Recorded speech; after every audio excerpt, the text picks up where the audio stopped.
estudiantes del grado séptimo. Espero que vengan con todas las ganas, con todas las fuerzas, con toda la disposición, con alegría, con buen ánimo. Vamos a sacudirnos, vamos a empezar con ganas. La sesión de lenguaje del día de hoy se trabajará el texto expositivo. Sé que en ocasiones anteriores, el periodo pasado, abordamos un poco esta temática. Sin embargo, hoy vamos a hablar de las generalidades teniendo en cuenta que está en la malla curricular y hace parte del tercer periodo académico 2020. Teniendo en cuenta eso, entonces, les explicaré en qué consiste la dinámica de la clase. Iniciaremos con un concepto de texto expositivo, luego con las tipologías, luego con la estructura, continuaremos con las características y al final escucharemos un breve ejemplo del texto expositivo. El objetivo final de esto es que podamos interiorizar muy bien esta temática. Siendo así, iniciemos con la clase. El texto expositivo.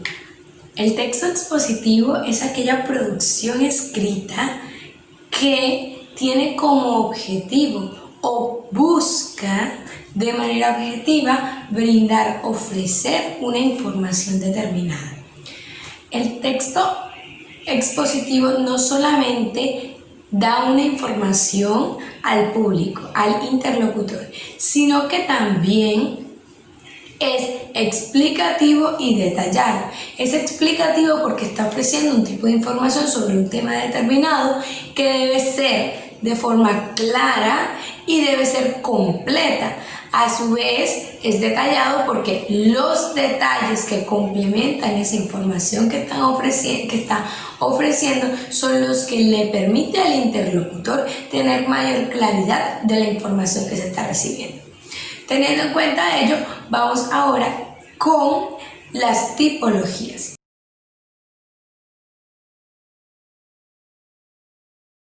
Existen dos tipos de texto expositivo, los divulgativos y los especializados. Los textos divulgativos son aquellos que se dirigen a un público amplio. Pueden llegar a cualquier tipo de público.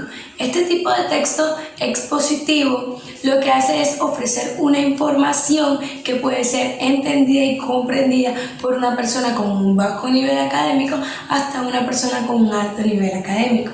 Desde una persona de, por ejemplo, la costa y una persona de Antioquia, porque utiliza generalmente un lenguaje estándar y utiliza también un escrito, una redacción que va en tercera persona.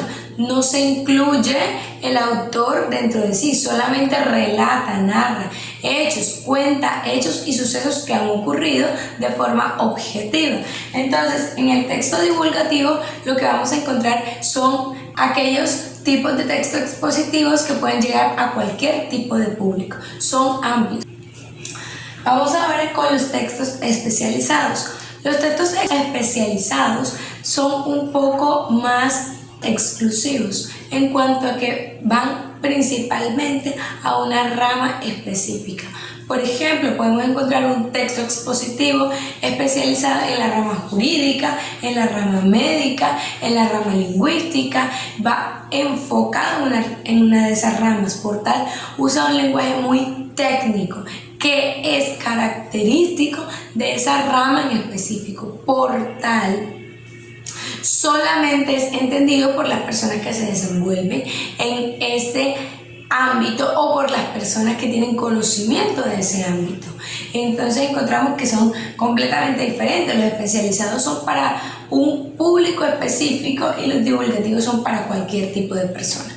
Continuamos entonces con la estructura de los textos expositivos.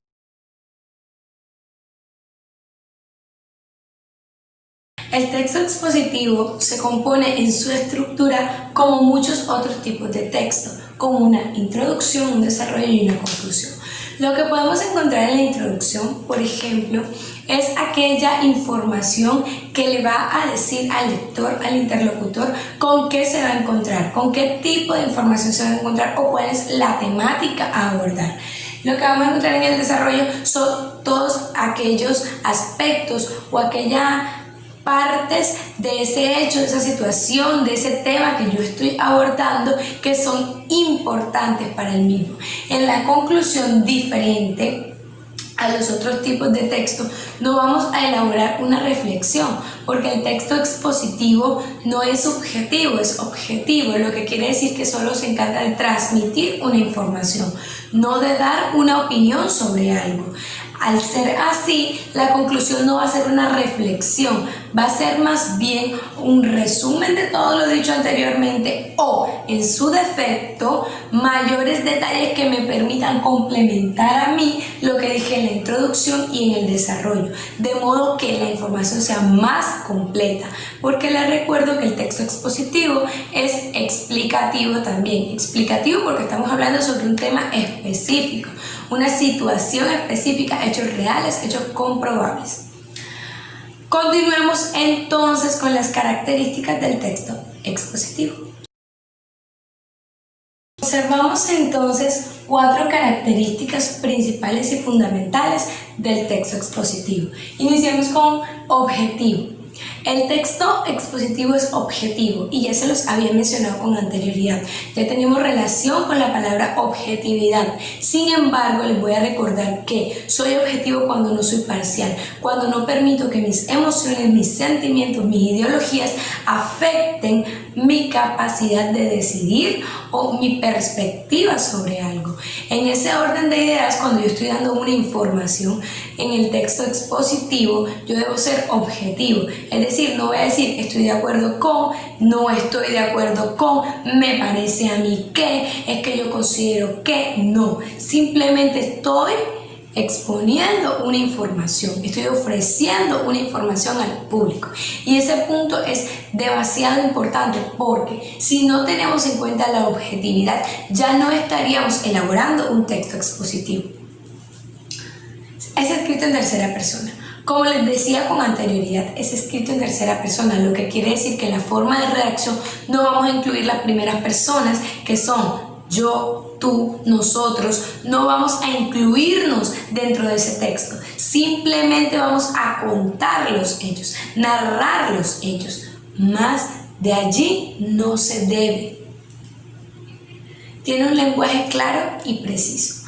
Al ser un tipo de texto que usualmente tiene unas temáticas que son importantes y que puede ser para una rama en específica cuando hablamos del caso de un texto expositivo especializado o cuando queremos llegar a un gran público como sería un texto expositivo divulgativo, lo que debemos hacer es tener un lenguaje claro y preciso. No vamos a divagar, no vamos a cambiar de tema, no vamos a ampliar en ejemplificaciones que harán que se pierda el hilo o la idea del texto, la idea principal. Lo que vamos a hacer es que ser claros y vamos a ser precisos, puntuales con las temáticas y un lenguaje claro que no lleve ambigüedad, que no lleve palabras y expresiones que según el contexto pueden cambiar, porque lo que haremos será confundir al lector. Lo que nosotros queremos es dar una información de forma clara que al momento de ser leída sea entendida.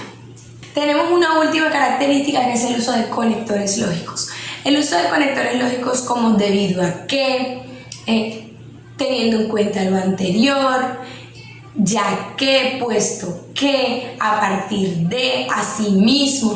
Estos conectores lo que le van a dar es lógica al texto. Debemos ser cohesivos y coherentes cuando estamos elaborando cualquier tipo de texto, no solamente un texto expositivo. La idea es que iniciemos con una temática, luego la complementemos y por último cerremos el tema, y para ello lo que dije al inicio debe tener relación con lo que dije en mitad de la lectura y lo que estoy diciendo al final. Todo esto debe tener relación. Para eso conocemos los conectores lógicos que nos permiten hilar una idea con otra.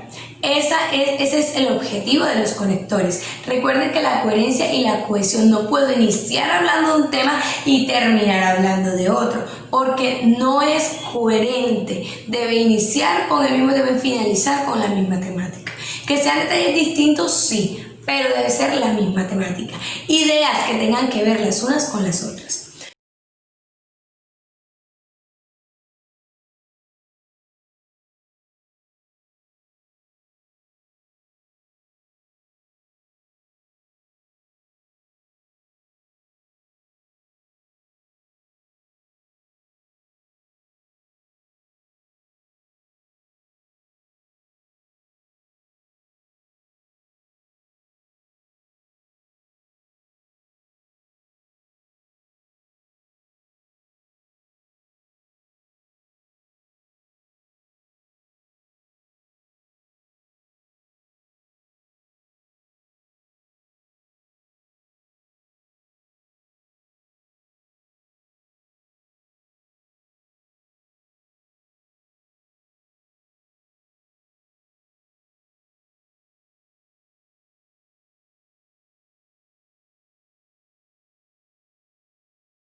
Teniendo en cuenta esto, les voy a explicar la actividad de profundización. Para la actividad de profundización van a encontrarse con una comprensión lectora de preguntas de opción múltiple, única respuesta, las cuales van a resolver en la tabla de respuestas. Les recuerdo también realizar la actividad de ortografía y las preguntas y las palabras de cultura general. Esa información me la podrán enviar a mi correo electrónico, o la evidencia me la podrán enviar a mi correo electrónico camilapalomo5@gmail.com. Si tienen alguna duda o alguna inquietud, pueden llamarme a mi número de teléfono 315-213-1066. Eso ha sido todo por el día de hoy. Espero que esta clase haya sido de su total agrado. Que estén excelentes. Hasta luego.